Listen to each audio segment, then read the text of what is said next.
Hear me in the World Vibes Radio. Why they my use ya? Not take no talkie. Be careful of some places where you walk. Some no know God, them no read Bible. Then we shoot you down with them rifle. Do not bring no guns, come to town. It's World Vibes, tell them leave that at home. Them better bring love, come to town. It's I say spread the joy around. World Vibes Radio. Not the king this, you know. Let's go and teach your youth them. Play some good music. Educate them. Now this is Prophecy, the Judge General out of Jamaica. And whenever I'm on the highways, going through the byways, I always stay in tune to Diaspora Connection featuring Kabbalah for Jamaicans with Joshua. I swear and I honor that I'll find a way to enlighten my people so they can make it through their days. Cause I don't want to see nobody body bags. Yo, check this out. This is Anthony Cruz, and you don't know it's the Diaspora Connection featuring Kabbalah for Jamaicans with Joshua. Keep it locked, man. Blaze it hot. Anthony Cruz to that.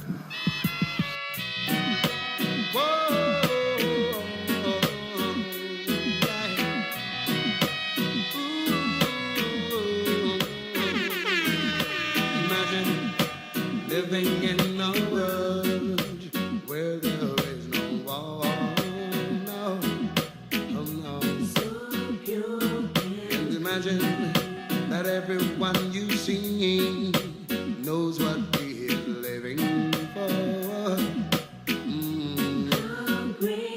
Oh, what a wonderful world it would be, a world of love and peace.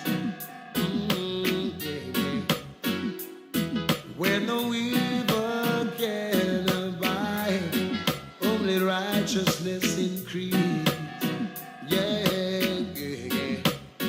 And we can do it if we only believe. Yes, we can do it if we only agree. It's your world and mine. Your world and mine. Your world and mine. Your world and mine. Your world and mine. Imagine that everyone could give as much as you'd like to get. And imagine if everyone could learn to show each other respect. Oh, what a wonderful world it would be for you and me. Then even the blind could see, and the deaf man could hear. Boy, oh yeah. Yes, we can do it if we only believe. We can do it if we only agree. It's your world and mine. Your world and mine. Your world and mine. Your world and mine. Your world and mine. Your world and mine. Your world and mine. Your world and mine. Yes, imagine that everyone could love the Most High as your Savior. And imagine if everyone could reverence the King of Kings and Lord of Lords. Oh, what a holy world it would be, a world of This is not the king, man, from the tranquility. east. Yes, what a beautiful world it would be, a world of serenity. Yes, we can do it if we only believe. We can do it if we only agree. It's your world and mine. Your world and mine. Your world and mine. Your world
Yes, man. Good evening, Joshua. Good evening, Akash.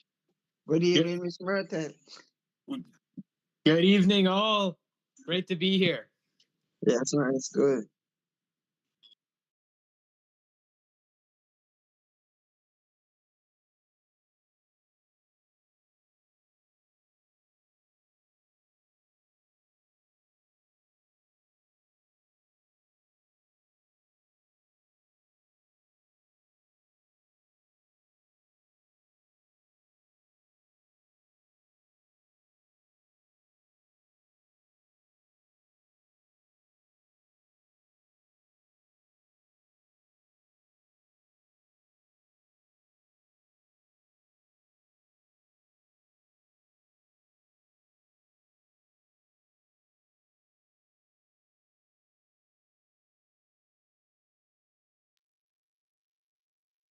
Yeah, and we could even create conversation topics that we wouldn't have gone down otherwise.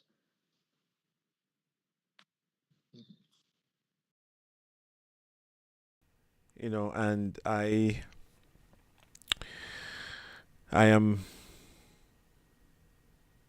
you know, every week I'm trying to come up with new content, new topics that, you know, would be interesting for people to hear. Last week we played um, a piece from Napoleon Hill,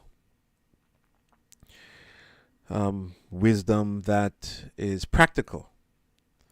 Napoleon Hill is the author of Think and Grow Rich, which where he teaches certain mindsets, the mindset of abundance, right? Which is opposite from a mindset of lack. And realizing that it's through our behavior that really draws abundance to ourselves. I've been sharing, you know, through the teachings of Kabbalah and supported by Napoleon Hill that it's about the vibration. And think and grow rich means that based upon your thinking, if we put aside limited thoughts of scarcity and poverty, which is a mindset, mind you, not to say that you know, people who live in poverty are not truly experiencing poverty, of course. But when you experience a limited reality, it is very difficult for your mind to think expansive. And expansive thinking is what is required to draw abundance. You cannot have a mindset of scarcity or a mindset of limitation, even though you might be experiencing that. Again, very challenging when you're experiencing that in reality. But through the changing of our mind, we'll be able to change our vibration. And by changing our vibration, by increasing our vibration, we'll be able to draw sustenance. And it has to be accompanied by right behavior, discipline. You cannot just be thinking alone. It has to be accompanied by proper actions. And one of the things I've been trying to relay to people is that by embracing this wisdom, the wisdom of Kabbalah, the wisdom has the power through the Hebrew letters, through the concepts and through the power of the Hebrew letters, has the ability to change your frequency, to change your vibration. And by changing your vibration, to cause abundance to come to you. That's the power of the Hebrew letters. That is the power of the wisdom. That is the power of Kabbalah. And I'd like to welcome to the program Brother Paul Lambert, who is also in Jamaica. Good evening, Brother Paul. Good to have you. Good evening, Joshua. Yeah, man. Blessed, man. Yes, man. Good. I'm asleep out the program Sunday night. No, worry yourself, man. It is kind of late. 9:30 in Jamaica. Yes. So, but most times you are there, so you're forgiven, my brother. Yeah, man. Respect, man. Give thanks, man. Yes, man. Every time, man. Every time. Yeah. So, but yeah, it's the tools that we also recommend that people begin to utilize, such as the Zohar readings that we stream twice a week on Sunday night and Tuesday night, so it's tonight, starting at 9:30 p.m. in Jamaica, 10:30 p.m. Eastern, where it's a 30-minute reading of the Zohar, passages from the Zohar. Again, the Zohar is a principal text of Kabbalah, which is commentary on the 5 books of Moses, the Torah. And for those of you hearing it for the first time, the Torah are the 5 books of Moses: Genesis, Exodus, Leviticus, Numbers, and Deuteronomy. And the Zohar is a compilation of conversations between rabbis, the main one being Rabbi Shimon Bar Yochai, who was a contemporary of Yeshua, Jesus of Nazareth, lived at the same time as Jesus, was a student of the great Rabbi Akiva, who was a Kabbalistic sage of that era, who had 24,000 students that were sought out and killed by the Romans, led by Paul, the apostle. Because in the book of Acts, the story of Jesus appearing to Saul, at that time Saul of Tarsus was his name, where a bright light knocked him off his horse, and a voice came to him and said, Saul, why do you persecute my people? It is a fact, a historical fact, that Saul of Tarsus, who became Paul, was commissioned by the Romans to seek out the Kabbalists, not the Christians, because there were no Christians at that time. They were Kabbalists and they were followers of Jesus. Jesus was a Kabbalist. And all the Kabbalists throughout the years, throughout the centuries, have acknowledged that. Jesus taught his disciples Kabbalah. But again, because the Christian church wanted to distance themselves from the Israelite way, the teachings of the Torah, because they wanted to create something new for themselves, something that would be more attractive to pagans and to a wider set of people, because they understood Judaism to be the religion of laws and very strict and very restrictive. And they didn't want that. And as a result, they created a new doctrine. They made Jesus into a god and said, you don't have to follow the laws of the Torah. All you have to do is believe in Jesus and you'll be saved. So,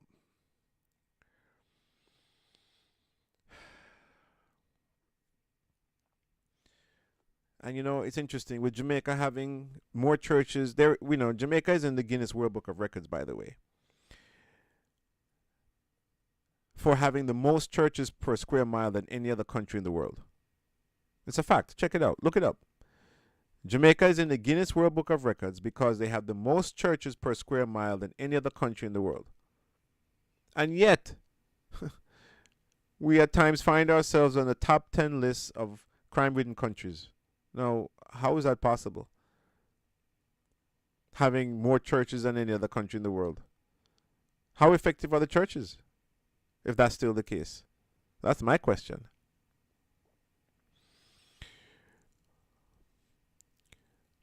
Now, some may say, well, those who practice Judaism not much better because look what's going on over in Gaza. All right? Well, let me just say something about that. As much as a country has the right to defend themselves, I am not in agreement with how it's being done. At all. And a true Israelite would have found a different way to deal with the situation. A different way. So, it's unfortunate that that has left a bad taste in a lot of people's mouth and has caused them to feel very negatively about Israel and what Israel is supposed to stand for. I can't blame them. So when you hear me talk about Israel, or when you hear the Torah speak about Israel, it's not talking about a plot of land in the Middle East, okay? Because even before that land existed as a country, the term Israel was used in the Torah. In fact, it was the land of Canaan. That is what became Israel. The land of Israel. But let us not forget that Jacob was renamed Israel. And I strongly believe that when Israel is used in the scriptures, it's referring to the believer, plain and simple. It doesn't matter where you're born or who your parents are, like how some people come to believe that today. It's just talking about the believer, the person who aligns their life to the laws of the Torah. Simple. So, and then there are those who say that people of color are the original Israelites. And you know what? As far as I'm concerned, that's a distraction. It doesn't matter. The only thing that matters is who are you today? If people of color are the true original Israelites, what does that mean to them today or for them today if they're not following the laws of the Torah? So it makes no sense to me to fight over who is original or not. All that matters is who believes, who walks the walk, who is applying these principles to their life, who is really loving their neighbor as themselves.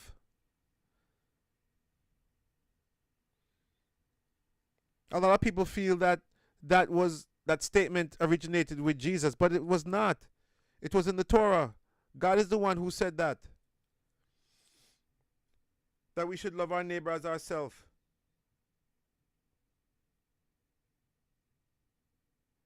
So,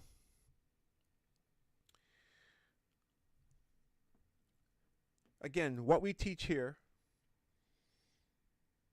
is a different understanding that what you might be used to.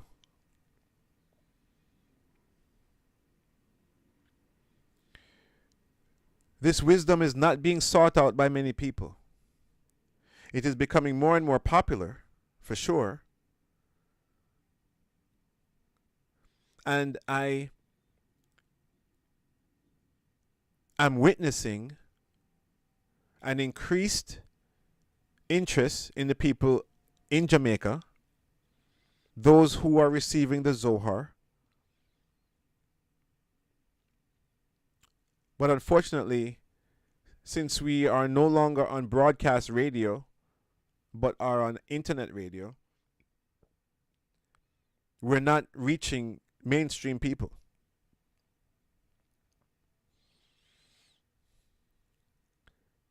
So we just have to continue to broadcast here on World Vibes Radio. Let people know that we're on YouTube.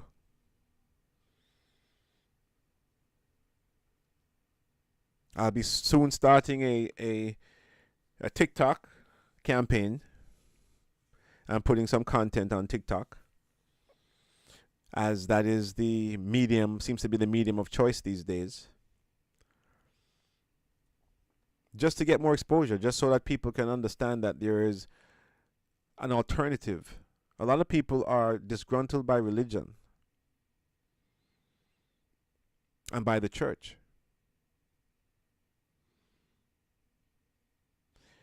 And hopefully when they hear aspects of the teachings of Kabbalah,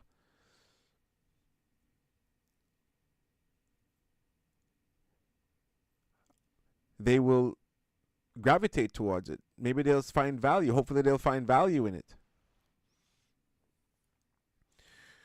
But I think the most powerful thing that we can do is to continue to spread the Zohar and get the Zohar out into more people's hands. And Brother Sean, I want to say thank you for what you're doing in that regard. I'm working on getting some additional Zohars to you so that you can continue to give them out. And we'll let the Zohar do the work. We'll let the Zohar do the work. So,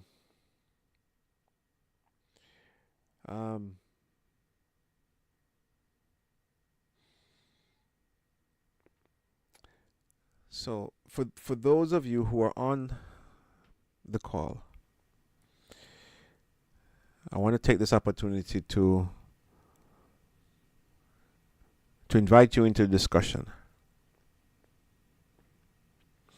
because I do have something that I would like to share.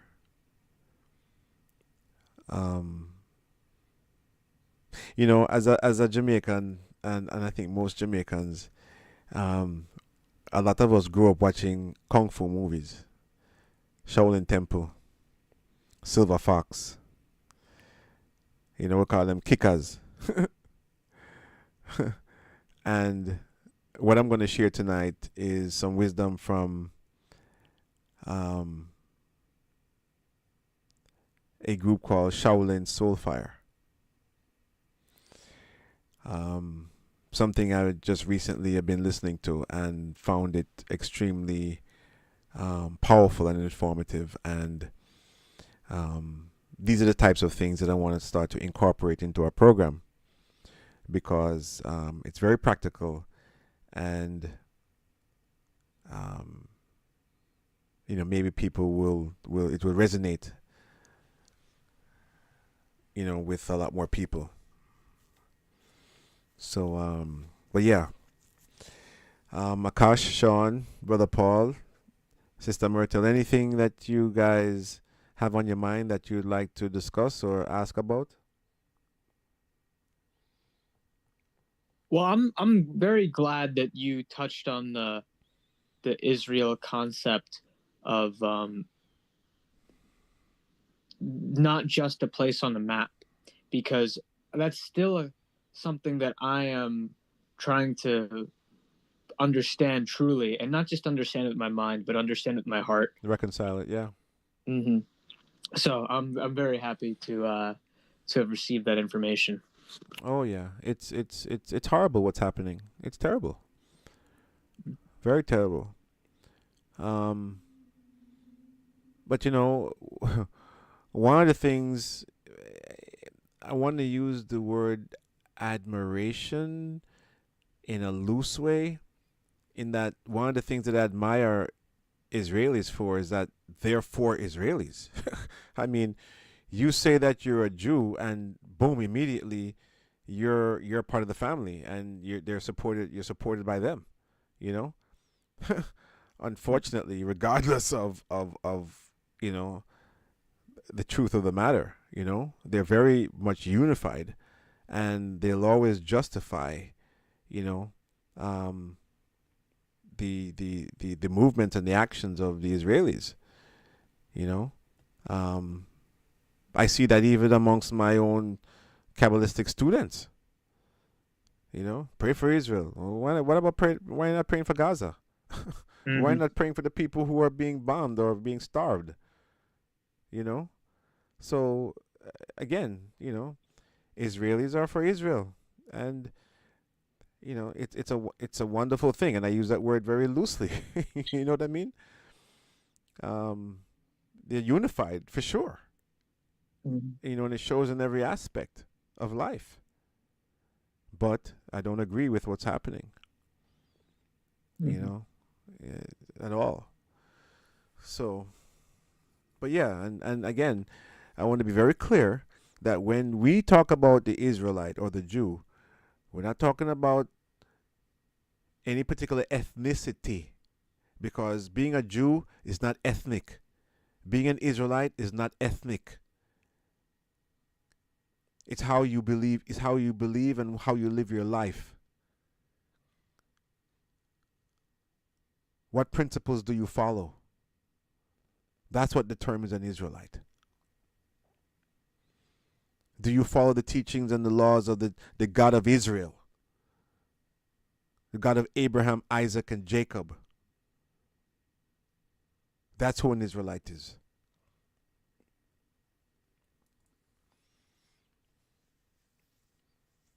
So from time to time, I have to reiterate that. And help people to get beyond, you know, the stereotype and what has been ingrained into their thinking about who an Israelite is. So, yeah, yeah. Brother Akash, in our last week program, you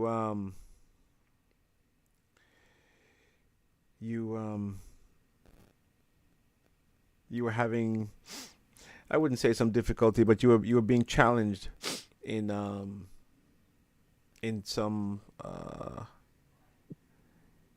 of your dealings with the people around you. Oh yeah, and I'm still working on it. Of course. Of course you will be. For the people who may not have the context, I think this can apply to anyone. We're constantly changing by learning new things, and by embodying what we learn, and we are reinventing ourselves when we choose to do that. And people who have known me from a time when I was younger and more immature, and maybe I engaged in behavior that was not even negative, but just different from how I am now. And what they're trying to reintegrate back into my life, and me into theirs, truly. Like, I love these people, but you know, I'm learning now, how do I reintegrate with people on a brand new level, on a brand new plane, that I am a new person and you are a new person too. Right. You know, leave our past behind us and instead be here in the present. Okay. One of the things that I have noticed, and this happened to me, you know, over 40 years ago, when I started to live, quote unquote, you know, when I as a young Christian, right? The you know, living life differently, right? In that the people around you, chances are not going to understand what you're going through. And what happens is, at the beginning, your change, your transformation is so abrupt that you have difficulty dealing with people. I mean, the Zohar tells a story of Rabbi Shimon, right? When he came out of the cave, after being in the cave for 12 years, right? He and his son came out after receiving the revelation of the Zohar, right? The supernal wisdom from the Creator, being taught by Moses and Elijah, came out of the cave. And as they were walking and watching people, because they were farmers, right, in the fields, looking at them with disdain to the point where fire came out of their eyes and burnt up the people. Because they're saying, how is it that people are dealing with these mundane things, right? So, you know, this is what happened to Rabbi Shimon. And then a voice came from heaven and said, Rabbi Shimon, did you come from the cave to destroy people? Did you learn the supernal wisdom to come out and destroy people? He said, go back. Go back to the cave and spend another year. Yet you go back to the cave and spend another year. So it's a normal process, right? As your thinking changes, right, transforms to one more of a higher nature, you know, of more purity, of less negativity, you're thinking different. You're going to have a hard time dealing with people, right, who remain that way until you learn how to adjust, right? Yeah. So, Absolutely. yeah, it happens. It happens. So, And, you know, I constantly question myself. That's part of the reason I'm here speaking with all of you today. I think we've all questioned ourselves. We've all dug deep. And I question myself daily because if I lie to myself, you know, that's no way to go through life, ignorant. So when I question myself these days, it's a lot of like, am I doing the right thing? Like these people around, or these people not around me who used to be around me, I love them and I miss them and I really want to spend time with them, but the universe just doesn't align us. And then when I think I'm doing something wrong, it'll the same day, the same hour even, it'll align me with people who are thinking the same way, with people who are embodying the same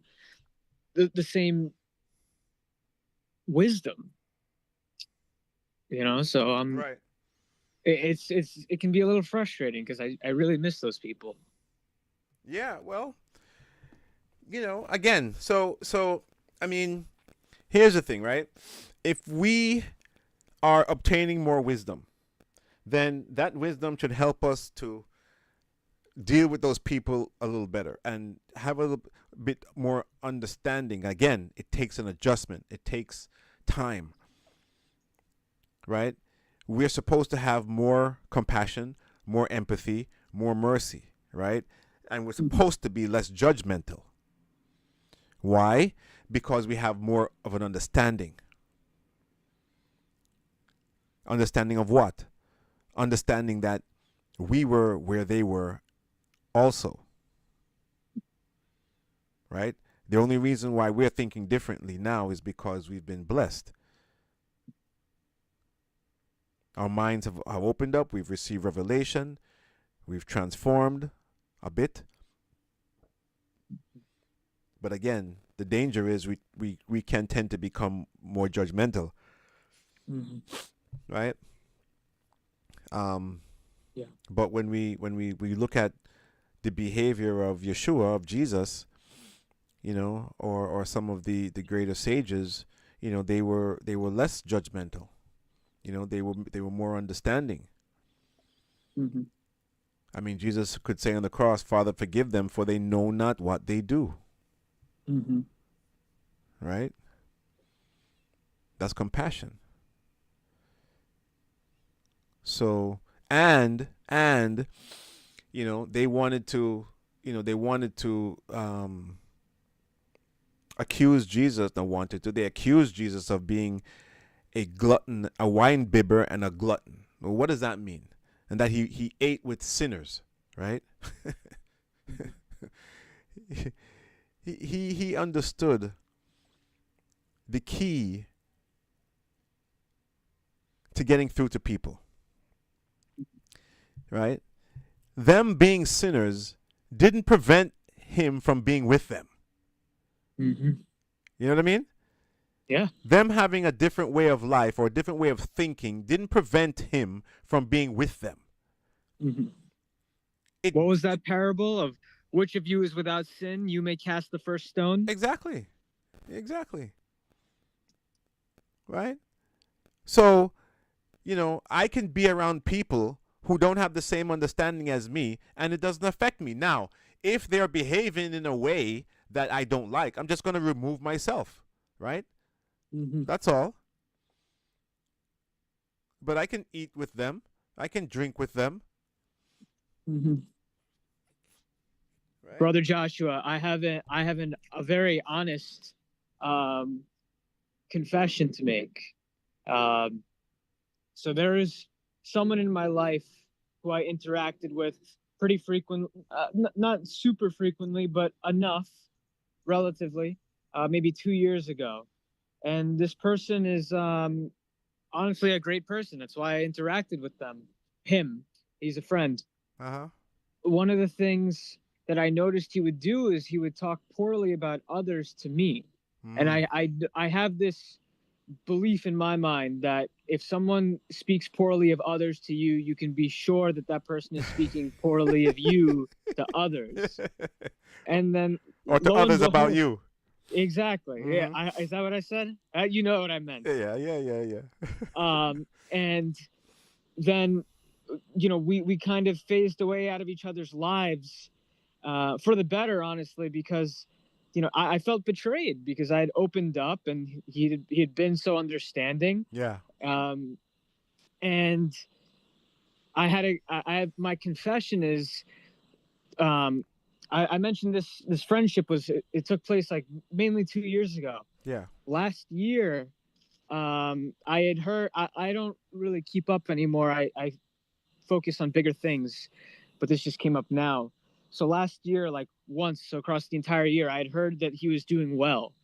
And in my mind, I was kind of upset. I was like, I've been told, I've learned from personal experience and from the experiences of others that if you do good in this world, good happens to you. And if you do bad, bad happens to you. And this person treated me poorly. So why are good things happening to him? Yeah. And then I decided, I made the decision after actually another mutual friend had said the exact same thing to me. And I realized then that these good things that were happening in this friend's life, in this, I was going to say former, but yes, still a friend. Love thy neighbor as thyself. This past acquaintance's life, if you judge the good things based on marks that aren't what we use, on just arbitrary numbers, on arbitrary achievements, it might look like success in the physical, but beyond that, there's more. Mm-hmm. So now this is where my confession is coming out. Is now it seems like he reaped what he sowed, and the negativity that he was putting out has come back to him, and now it's very apparent, because you can only do that so frequently before everyone realizes that the same person has spoken poorly about them. And now I want to release myself of, honestly, I feel a little smug, a little bit like, you got what you deserved. You know, I'm being honest. I don't want to harbor any negativity, but part of me is like, yeah, this guy who, you know, he earned my trust and betrayed it. You know, he got what came to him. I don't know if anyone can empathize with that, but that's specifically what I'm working on tonight. And I want to work through it. And I wanted to share that with you all. Thank you, my brother. Thank you for your honesty and you know, for your openness. You're being vulnerable, you know. Akash, it's all a part of the process, my brother. The mere fact that you recognize it is a good thing, right? And that you're willing to deal with it, that's a good thing. And I feel so comfortable with this group that I can just open it up, and there doesn't need to be judgment. This could be a learning experience for all of us, and you can learn Absolutely. from my mistakes. Absolutely. I'm glad you said that and recognize that. Thank you very much for trusting us. And yes, I mean, this is, it's a safe space. I mean, I do my best to be, non-judgmental and to give people wisdom that can assist, Mm-hmm. That's what it's really all about. Yep. Yeah. Mm-hmm. Good. Yes, I can. Brother I can- Sean. I can share something similar to what you just said a while ago. Mm-hmm. So for instance, last year, everybody jail when nobody understand. Mm-hmm. Like we all on one level. But as soon as you start like understand what takes place and how it takes place, you tend to want to detach yourself from certain situations. Not the people, the situation. Mm-hmm. And in order to do so, some of the time they are gonna engage in some behavior or some arguments that you just have to, like, you wouldn't take yourself out of it, but you'll ask question in a parable form, so to speak, Mm-hmm. just to let them come to realization that what we were doing didn't make any sense, or what you said didn't make any sense, or it is not the right thing. Mm-hmm. Because trust me, I'm going around friends that I know from last year that they still drink and smoke and all of that. I'm not comfortable in the situation, but I try to bring as much knowledge as why we can do certain things for the rest of our life. We all have to grow up and we all have to figure out life as we go and help each other. So as you said, it's not to really take yourself totally away from these people, but address the problem that you and them will basically have. Mm-hmm. Because you're helping the person anyway, as much as you don't think you're doing anything for them. Asking them or being in a situation with them where they see you change, they know you are changed because it's obvious. Mm-hmm. And when you're not there, it's obvious to them also because your input is greatly appreciated, whether or not they say. So once you stay on your path, you will be okay. Because the light, that light is the guiding light in you. It goes into various places, dark places as a matter of fact. So you have to be strong enough to realize that I don't have to join in with them and I don't have to really take myself out of the situation completely. Mm-hmm. But use wisdom to guide that person also out of whatever ignorant situation that they may find themselves in. If you understand what I'm saying. No, I understand. And feel free to jump in and tell me if this is what you meant or not. But or this is kind of like building on what you said, is that by embodying instead of preaching, it's kind of a way to lead by example. Exactly. And exactly. That's kind of what I'm trying to do right now. Is I even some of my past acquaintances, when we briefly see each other, and the conversation, like, I keep it on a high vibration and I try to steer it in the right direction, and then the next instinctive thing is to arrange the next get together, but I don't do that anymore. I let the universe decide when we see each other by chance, because It's all meant to happen when it's meant to happen. And Right. then every time I see them, it's only high vibration, only high vibration. Exactly. Because the situation is not what life is not something we should force. I'm beginning to learn that no. Things do happen, but at the same time, if you allow yourself, give yourself that space and time, everything will just flow into place. Mm-hmm. It will. So you will find time when even the same person that you were talking about, you will find time that maybe after a certain amount of time, you and this person can sit and basically talk out the entire thing. Because you have some people that take a little bit more time Mm-hmm. to catch up to what is really taking place. You understand? It's almost like an illusion state. It's an illusion state. So as soon as you wake up and find out that it was a dream, you will come to reality that this can't work anymore and you cut off. Just like it happened to you, it happened to me. We are no longer the same person that we, as I said, just February, I was in a situation where, when we look back at it now, we said, but none of what I was doing didn't make any sense. Mm-hmm.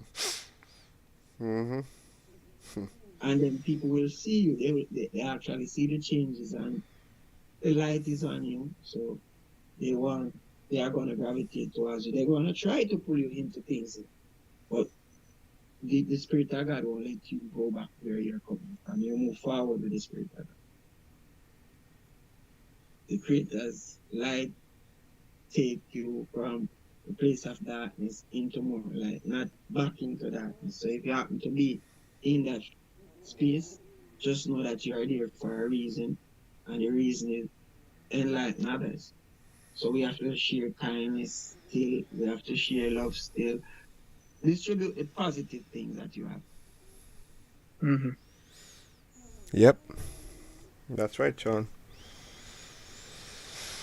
It's not an easy thing as Joshua said, but it's not really hard neither. It's just that ego will let us want to be in certain situations that it's not like that.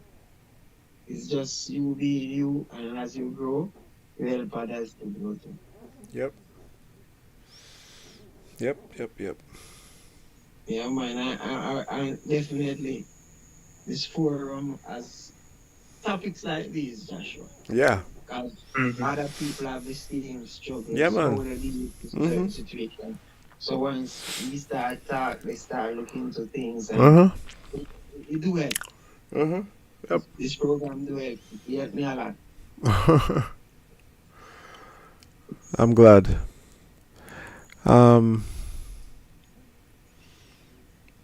Yeah, it's the wisdom, and one of the things that we need to really try and understand is, and you're actually I'm gonna play this it's 20-minute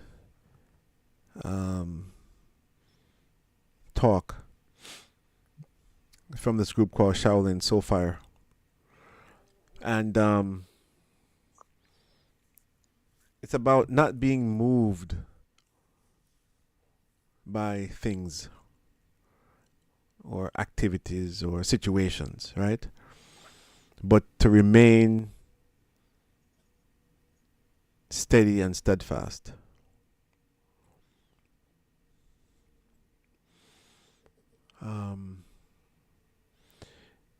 If you ever get angry, if you ever find yourself getting angry,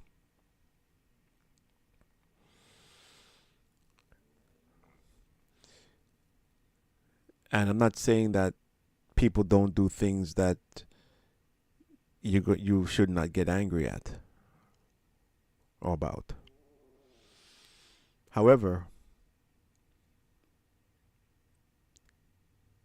anger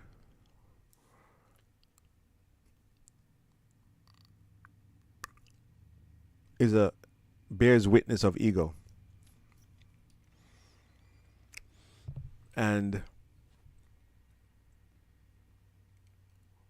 person not getting their way. Right? So,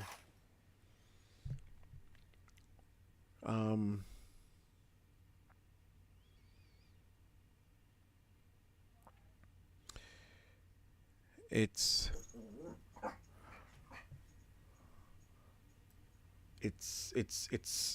bears witness that there's something inside of us that is triggered.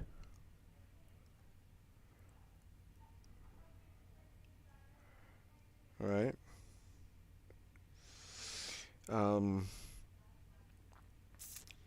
And we just need to recognize that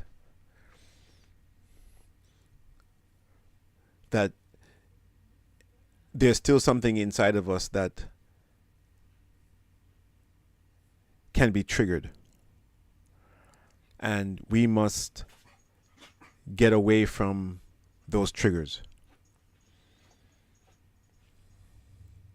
Right? We must get away from those triggers.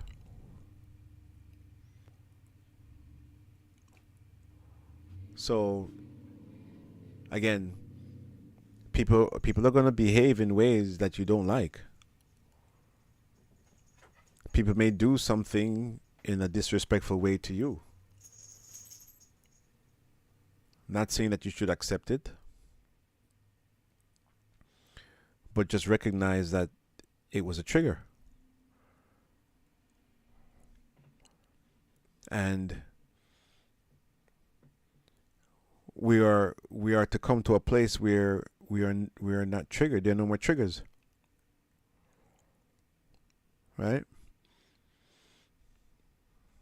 Because when a person behaves in an untoward manner or in a negative manner, when you really think about it, that should not be a reflection on you. It's a reflection on them.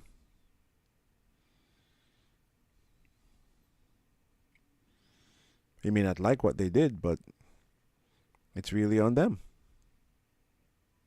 And then it's the question of, does my ego, not my ego in a negative sense, but my ego as in the self, is that ego addicted to the rush of positive negative swings?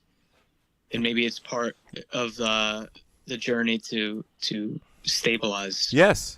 Yeah, there are people who are always caught up in drama, right? Mm-hmm. Those people, you could say, are addicted to that type of thing. Right? The ups and downs. Mm-hmm. They get energy from it. A lot of them get energy from it. You know? So I really, you know, I want to share this piece with you. It's called 12 Powerful Things to Tell Yourself Every Morning. And I've always been a fan of Shaolin. You know, the art of discipline, mindfulness. Like I said, I used to practice Buddhism at one time. So I think you'll find this very, very practical. It's 20 minutes long. And yeah, I think we'll end at 9:30. And for those of you who are listening, as a reminder, at 10:30 p.m. Eastern, we're going to have the 30-minute Zohar reading, sponsored by the Kabbalah Center. And I'll be broadcasting that live here on World Vibes as well for 30 minutes. So, but who knows? We you know, you guys may want to talk about some things after you hear this. So, I'm flexible. So let me play this. It's called 12 Powerful Things to Tell Yourself Every Morning. Ashiying Yi Motivation. Right. There are mornings when the silence feels different, when something inside you knows it's time, not for chaos, not for chasing, but for returning. That's what the ancient path teaches. In the Shaolin Temple, every sunrise is sacred, not because the sky changes, but because you do. You rise not just from your bed, but from the ashes of yesterday. In the West, people often think of monks as calm because life is easy for them. But let me tell you something that's rarely spoken. The mind of a monk is not always still. It is trained to return, again and again. That's the real discipline. The first hour of your day is powerful, but not in the way you think. It's not about productivity hacks or dopamine boosts. It's about direction. Because if your thoughts go unchecked, even the strongest body loses purpose. That's why ancient warriors started their days not with weapons, but with breath, posture, and words. Words carry energy. When spoken with awareness, they don't just motivate, they program, they build, and they remind the soul who it really is.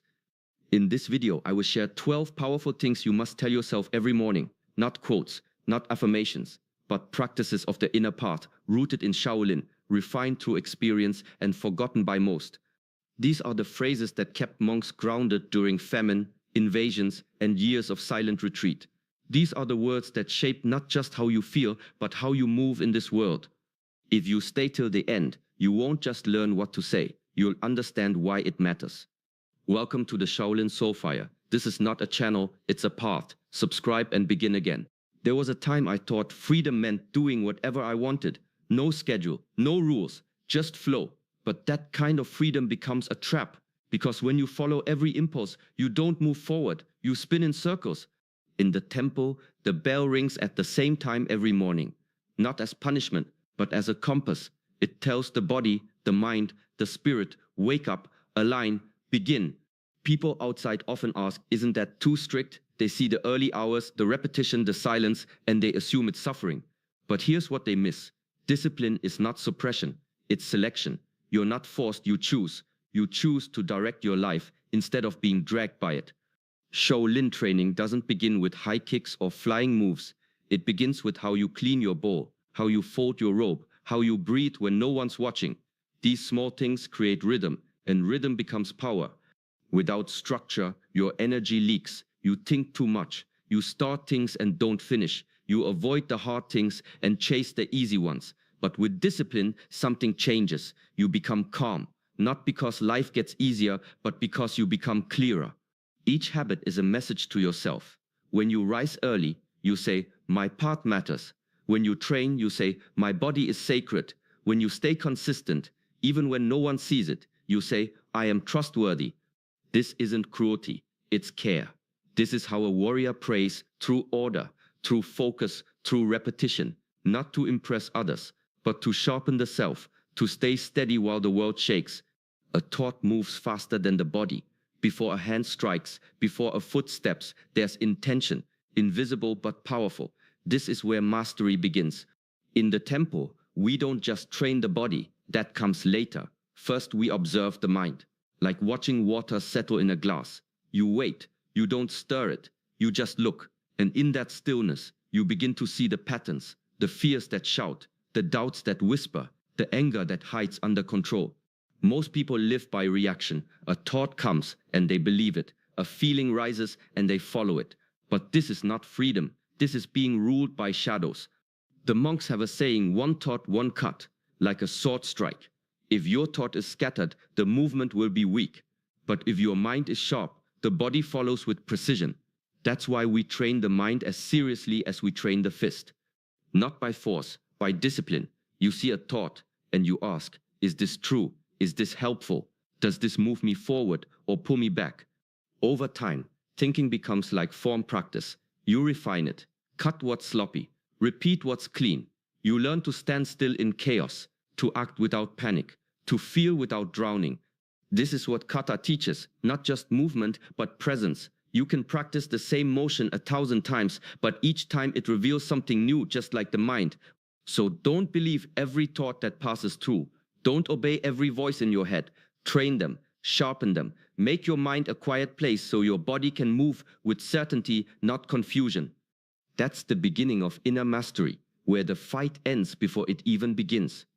In the quiet halls of the temple, breath is the first teacher.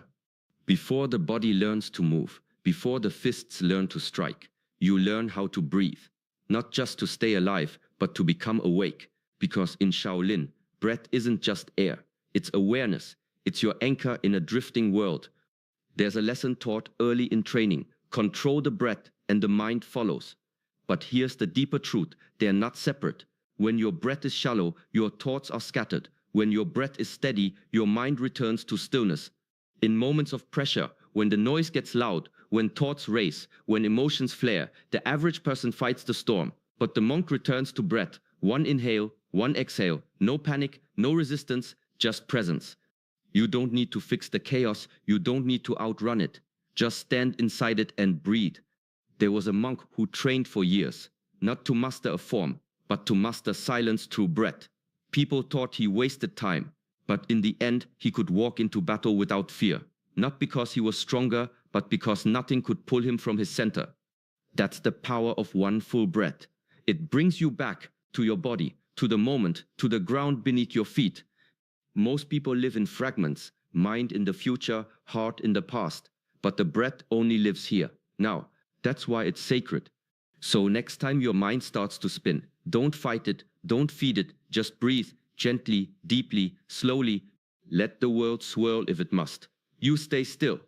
There's a moment between the strike and the response, a space so small it's easy to miss. But this is where the true warrior lives.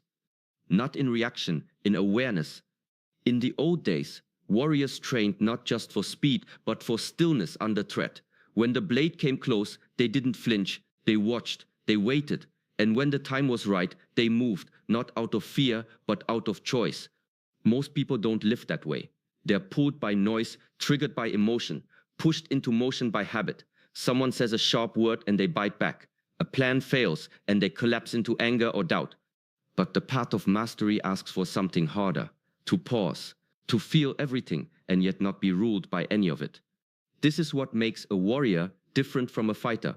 A fighter swings because he's cornered. A warrior steps forward because he's clear. You don't need to shut down your emotions, they're part of you. But you don't need to be dragged by them either. The practice is to feel fully without being consumed. To observe your rising anger, your fear, your pride, and hold steady. It's not suppression, it's discipline. The storm may rise inside you, but you don't have to become it. You can watch it pass. Stillness is not inaction. It's power contained. It's knowing when to strike and when to remain quiet. So when the world pushes you, don't flinch. Don't lash out. Pause, breathe, feel the space inside you expand. Then move not to survive, but to lead. Not to win, but to align. That's the difference. That's the way. The mind is like a fire. Whatever you feed it grows. Whatever you neglect fades. In the temple, this truth is taught through the simplest practice, sweeping the floor. Every morning, grain by grain, dust is cleared, not just from the stone, but from the mind. If the eyes only see what's missing, what's broken, what's wrong, that becomes the world you live in. But if you train your gaze on stillness, on presence, on what is quietly working, you begin to change from within. Where attention goes, energy follows. It sounds simple, but most people spend their days feeding distractions, constant noise, endless scrolling, comparison, worry, and then they wonder why they feel fractured, anxious, lost. You can't water weeds and expect flowers. Focus is a sacred act. It is a decision about what matters. In ancient practice, monks would meditate by watching a single candle flame, not because the flame had answers, but because the act of staying with it, through boredom, through wandering, through restlessness, that built the muscle of presence. You don't need to control everything, but you must choose what you face. Look at chaos long enough and you will carry it. But turn toward peace, even if it's quiet, even if it's small, and you give it room to grow. Energy is not infinite. Where you place your inner light each day shapes who you become. So be intentional. Notice what drains you. Protect what restores you. This is not escape, it is alignment. A warrior does not waste vision on what he cannot change. He directs it inward, sharp, clear, focused, like the tip of a spear. Because in the... You guys enjoying this?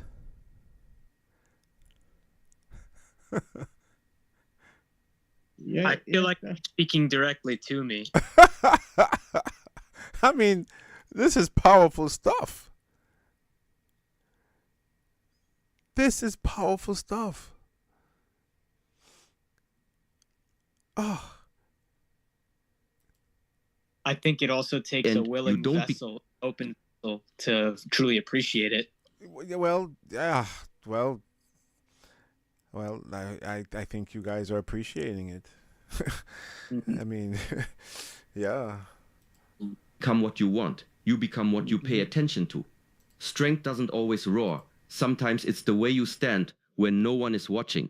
In the monastery, posture is not cosmetic. It is character made visible. Spine upright, chin soft, shoulders relaxed, not collapsed. The body becomes a statement. I am awake. I am here. There's a teaching. The mind follows the body, and the body follows the mind. If your thoughts are scattered, your posture sinks. If your posture collapses, your thoughts dim. So we train both together. Sit as if the earth is holding you up. Walk as if every step is deliberate. Bow with sincerity. Rise with calm. A monk doesn't need to announce discipline. You can see it in how he moves through a doorway, how he places a cup on the table, how he breathes when someone challenges him. Quiet strength isn't loud. It's precise. It's consistent. It's felt. When you hold your spine upright, you are not pretending to be strong. You are remembering. You are aligning the body with the truth the mind already knows. Dignity is a practice. Presence has a shape. Integrity has a form. Notice how your mood shifts when you slump. Notice how doubt grows when your head hangs. Then straighten, not rigid, not tense, simply aligned, like a tree rooted, flexible, alive. Walk with intention. Let your feet touch the ground with awareness. Let your eyes soften but stay clear. Let your breath move through the center of your body like a steady river. Posture is a daily ceremony, a way to return to yourself without words. When confusion rises, correct the body first. The mind often follows. Stand as you wish to think, move as you wish to live. Let the outside mirror the inside. Calm, ordered, and strong. Pain is not the enemy, it's a messenger. In the early years of temple training, the legs ache before the mind understands. Hours of horse stance, days without comfort, no shortcuts, no escape. The body trembles, the breath tightens, and still you stay. Not because you enjoy the suffering, but because you begin to see what it reveals. Every challenge is a weight, and like lifting stone, it tears you a little at first. But if you carry it mindfully, it builds something deeper than muscle. It builds presence. You learn where your limits are and where they were only illusions. Modern life teaches us to avoid pain, distract, numb, move on. But the ancient path is different. It asks you to feel the heat without fleeing, to sit with the discomfort, to watch it without judgment. Because pain has layers, the surface stings, but beneath it there is wisdom about what matters, what's unfinished, what needs to be let go. There's a phrase whispered in long silence, let it shape you, but do not let it shatter you. That's the heart of it. Endurance is not about being tough, it's about staying open. Not hardening your heart, but widening your spirit. You don't need to like the pain, but you can let it teach you. A cracked stone is not ruined. It shows the force it endured, and still it stands. So when life brings you pressure, don't rush to escape. Don't label it unfair. Step into it. Breathe inside it. Move slowly. Let it test you and reveal the deeper self that only hardship can uncover. This is how strength is born, not in ease, but in what you choose to carry and how you carry it. An empty bowl can feed many. A full one, nothing more can enter. This is one of the first paradoxes taught in Taoist thought. Usefulness doesn't come from what something holds, but from what it leaves open. Emptiness is not absence, it's potential. In the temple, we are taught to clean not just the room, but the mind, to release what's extra. Not out of minimalism or aesthetic, but because clutter, both physical and mental, dulls perception. It fogs the mirror, and when the mirror is fogged, you forget who you are. Complexity is heavy. Too many opinions, too many wants, too many plans, all of it bends your spine. But simplicity makes you light, agile, quiet enough to hear the subtle direction life offers. You will notice it in the ones who've trained deeply. They don't speak more than necessary. They don't rush. Their spaces are bare but full of presence. Nothing wasted, nothing forced. This doesn't mean you detach from life or live in retreat. It means you walk through life without being tangled by it. You carry less, so you move better. You need less, so you see more. The quiet room where no sound pulls your mind is not empty. It's alive with stillness. and in that stillness, something ancient rises, a sense that nothing needs to be added, that what is already here is enough. Freedom isn't found in gaining more, it's found in needing less. Let go of what's rotting in the corners of your spirit. The grudges, the fears, the imagined futures. Make space inside, not so it stays empty, but so something sacred can enter. Stay simple, stay light. The path reveals itself to those who stop grasping. The monk does not walk to get somewhere, he walks to walk. Each footstep is a practice, each breath a prayer. There is no finish line, only presence. In modern life, rushing has become normal. People eat fast, speak fast, think fast, even suffer fast, as if the only thing that matters is what comes next. But on the ancient path, we are taught the opposite: slow down. Not because there is no urgency, but because truth is only found in stillness. There's a saying in Zen, when walking, just walk. That's it. So simple, it's easy to miss. But what it means is this: do not split yourself. Do not walk while thinking of tomorrow. Do not speak while planning your next sentence. Do not live while waiting for a better life to begin. You don't need to hurry. You need to arrive. Arrive in the task, in the gesture, in the breath. Let your mind catch up to your body. Let your spirit catch up to your life. Every step can hold weight if you give it your full attention. Every sip of tea, every movement of the hand, every pause in silence, it can all be complete if you're willing to be there for it. The future will unfold, whether you chase it or not, but presence must be chosen, moment by moment, day by day. You may find that everything you were rushing toward was already here. So walk slower, speak clearer, breathe deeper. This moment is not in the way of your life. It is your life. Don't just pass through, arrive. Blame is the first refuge of the untrained mind. It's easy to point outward at the world, at others, at timing, at fate. But the deeper part begins when you turn inward and say, this is mine to face, not in shame, in strength. In the temple, we are not praised for perfection. We are trained in responsibility. If the form is sloppy, fix it. If the breath is shallow, deepen it. If the mind wanders, bring it back. No one else can do that for you. There's freedom in that. When you stop outsourcing your power, you start to own your energy. Your thoughts become intentional. Your speech gains weight. Your actions carry presence. The way you treat others begins with how you manage your own state. A scattered mind can't offer clarity. A bitter heart can't offer kindness. So the work begins inside long before you speak a word. Guard your state like a flame in the wind. Don't let noise blow it out. Don't hand it to people who haven't earned your attention. Guide it like water through a channel. Let it move, but direct it toward purpose, and honor it like sacred ground. Your inner world is not a dumping place for resentment and fear. It's a temple. Keep it clean, keep it still. When you hold yourself accountable, not harshly but with clarity, you stop waiting for life to fix itself. You become the one who shapes it. That is the power no one can give you and no one can take. Blame delays growth, ownership accelerates it. Choose the harder path. It leads to peace. Peace doesn't just descend from the sky. It's not waiting behind the next achievement or hiding in some quiet place you haven't reached yet. Peace is built day by day, moment by moment, through what you choose to return to. In the monastery, peace is not a mood, it's a discipline. Every morning begins the same: silence, posture, breath, motion. Not because we expect instant serenity, but because we are carving a groove in the mind. Like water shaping stone, over time, the rhythm becomes natural. And in that rhythm, peace is found. People often search for stillness, like it's something to stumble upon.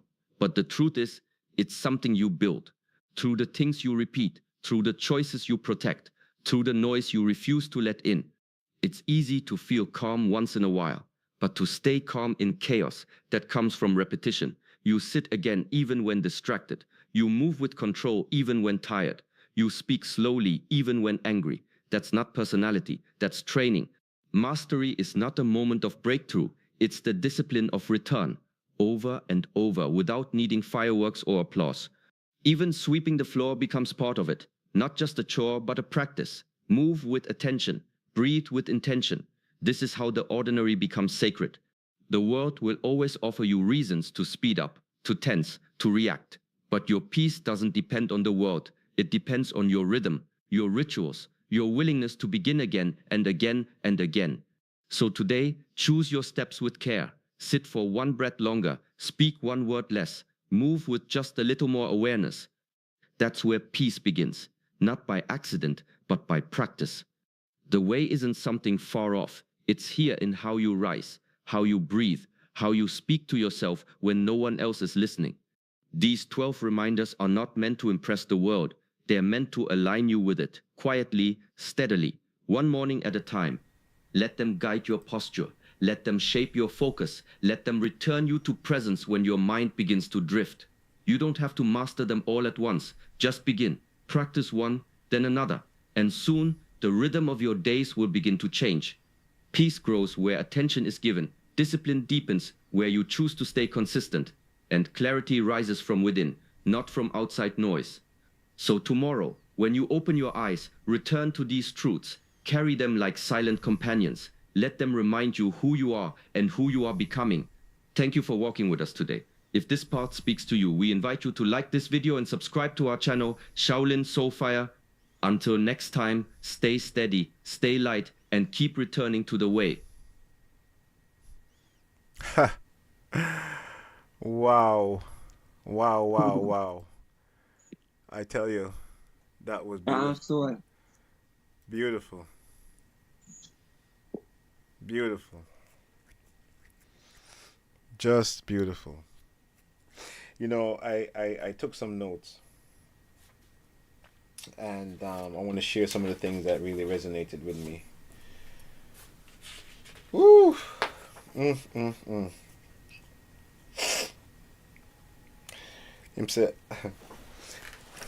Some of the things that we can start to do. Observe water settling in a glass. Yes. You know, see your thoughts.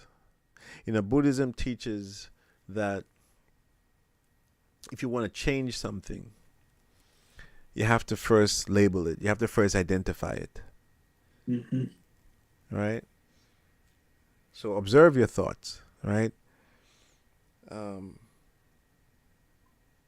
Don't, you know,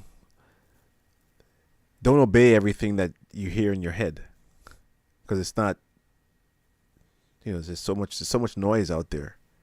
Don't obey every thought in your mind. Learn to stand still in chaos. Learn how to breathe. Breath is awareness. No panic, no resistance, only presence.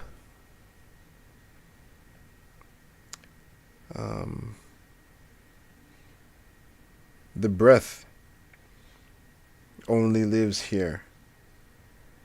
Let the world swirl. Don't react, be aware. Feel everything, but not to be moved by any of it. Feel fully without being affected. I love this one. The mind is like a fire. What you feed grows. What you neglect fades.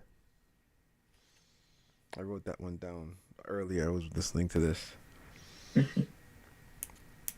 And you cannot water weeds and expect flowers.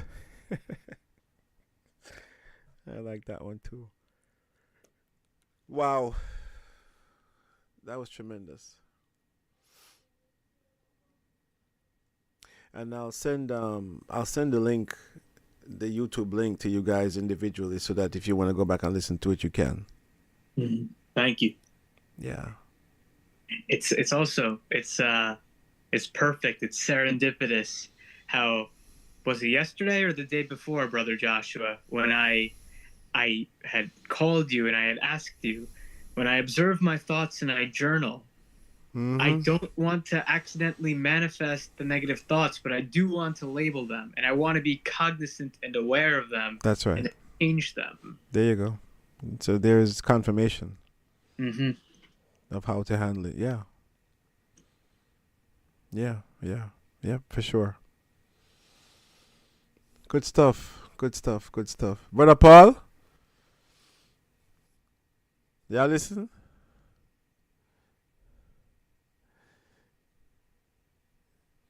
We must have put him to sleep. No, it's good to have that going in your I'm subconscious. telling you, it's a good, it's a good way to go off. For real. Mhm. For real, for real, for real. Brother Sean? Yes, yes, Father Joshua. Stay calm. Yeah, man. Yeah, man, I'm gonna practice some of the technique that he spoke about just now. For real, man. Mhm. Yeah, For real. man. And you know, and that's what I want this program to be about. You know, as much as we focus on the teachings of Kabbalah, these are universal principles, right? Because Kabbalah really is universal. Yeah. You know, and you But can see. into the frequency. Yes. Yes. And imagine that a lot of time the reactive nature wouldn't even allow you to have a second thought.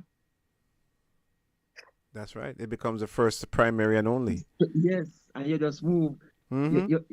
Your body all move before you Before, even don't yeah, yeah, yeah, Such a yeah, yeah, yeah. And that's why they say Sorry. meditation is key. Yeah, man, it's a discipline thing. It's a very disciplined that- thing. You were saying that That's to it, me. yeah. You were saying that to me the other day, Sean, Yeah, man. about discipline. Yeah, man.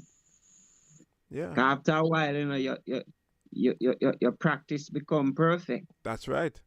So you have to really think positive and do positive things in order to groom your mind away. That's right. That's right.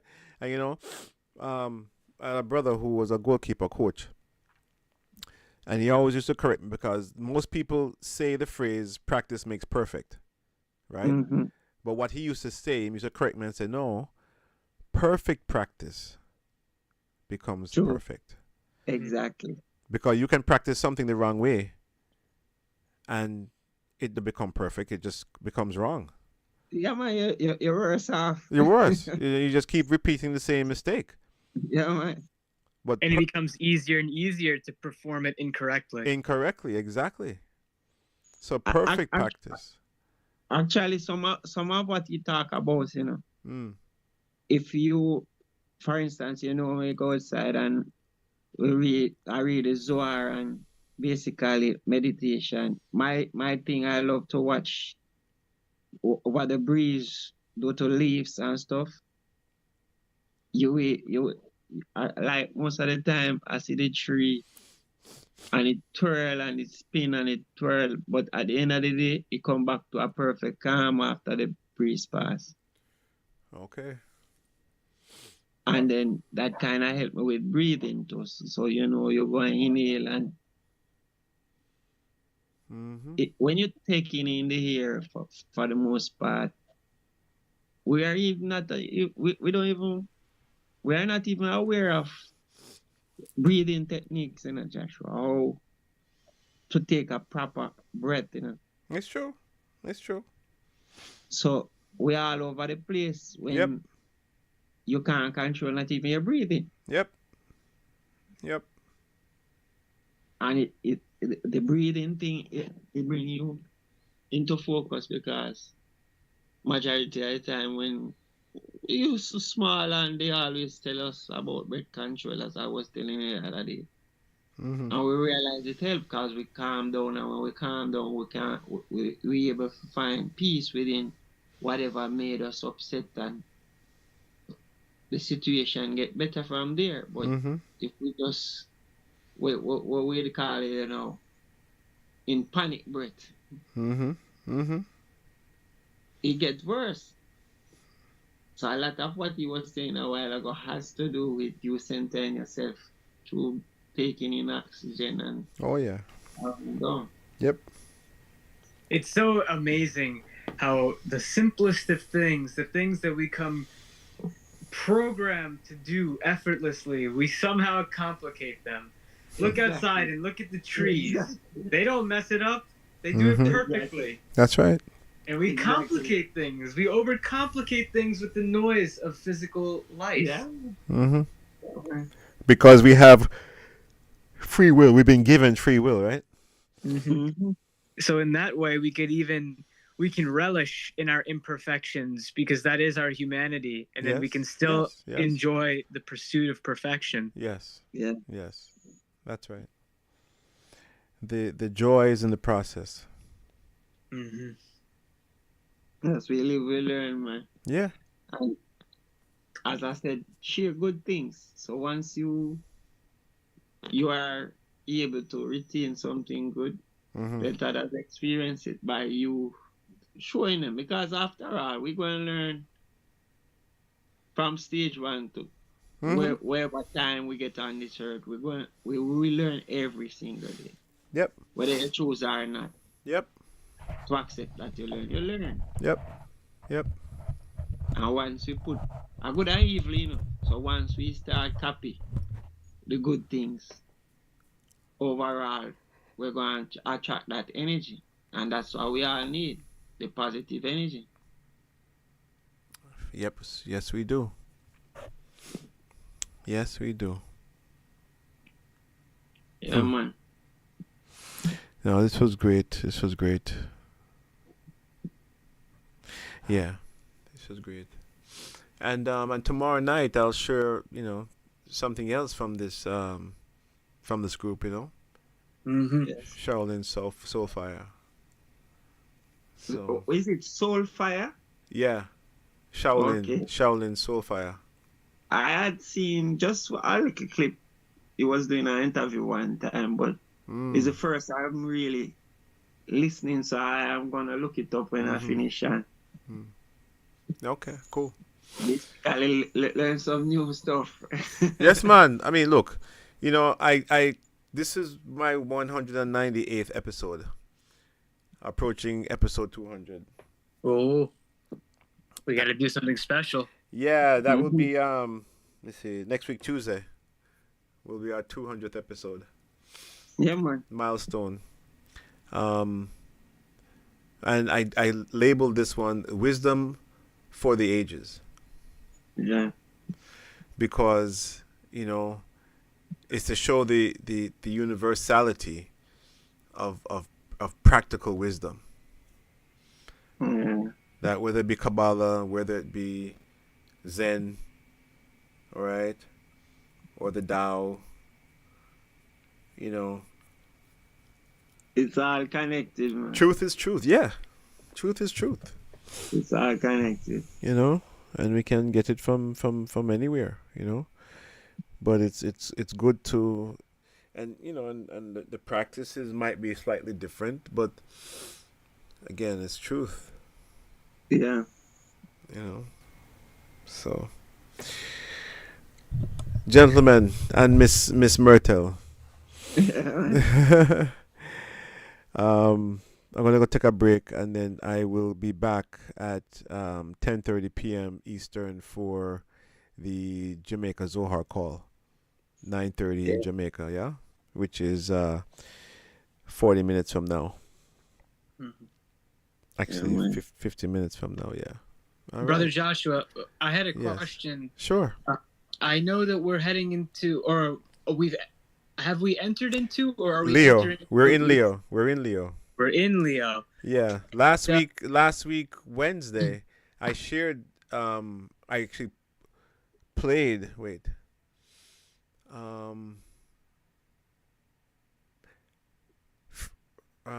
Friday. Mm-hmm. Oh, I don't think you were on Friday night. No, I definitely was not. Yeah, I wasn't. because I played a few lectures about the new moon of Leo. Mm-hmm. So what I'll do tomorrow, all right, I'll start the program with reading from the Kabbalistic astrology book on Leo. Okay. All right, I'll do that starting tomorrow. And happy birthday to all the Leos out there. Thank you very much. and as a reminder, we're still in the 3 negative weeks, right? We're in the 21-day period Yes. of harsh. How many more days? Today is I'll tell you in a second. Today is the 5th day of Leo. It's funny that you said that because I got a notification that 1 hour ago, the world's strongest earthquake since 2011 with a magnitude of 8.7 struck the Russian coast. Are you serious? 1 hour ago. Whoa. Also, a tsunami warning following. Has to. Mm-hmm. Oh my God. This is serious stuff. Yeah, man. So we have 4 days left, actually. So No, I'm sharing this with you, you know. Mm-hmm. 5, 6, 7, 8, 9. Okay, so the 9th of Av, okay, which is this coming Sunday, is what they call Tisha B'Av. Now, I posted in our chat, in the Kabbalah for Jamaicans chat, about the things to do for the 9th of Av, right? The restrictions, right? And you know, the other piece, the other poster, you know, should have sent. I just received it recently. To post, you know, during the 21 days. But you see, the secret, the true secret of this time, even though it's called the 3 negative weeks, the most light is being shined during this time. You see, that's the paradox. This is a period where the most light is being made available to mankind. The most light. But what happens, and I like to use this analogy. What happens if you look up at the sun without the proper sunglasses? What's going to happen to your eyes? You burn them. You can burn them, but before they get burnt, the pupils will contract, right? Mm-hmm. And get small to protect the pupil or the cornea, right? So the eyelids, the pupil contracts to let in less light, and you basically be temporarily blind for a moment until your eyes adjust, right? That's what happens.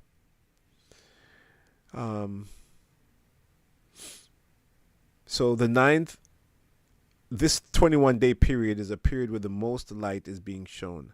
And the reason why it's considered negative is because mankind has not developed the proper vessel to contain the light. Right? And if you don't have the proper vessel, it's going to appear negative. Yeah. Right? That's why. So the secret is to utilize the tools that the Kabbalists have given us to help to sweeten the judgment. And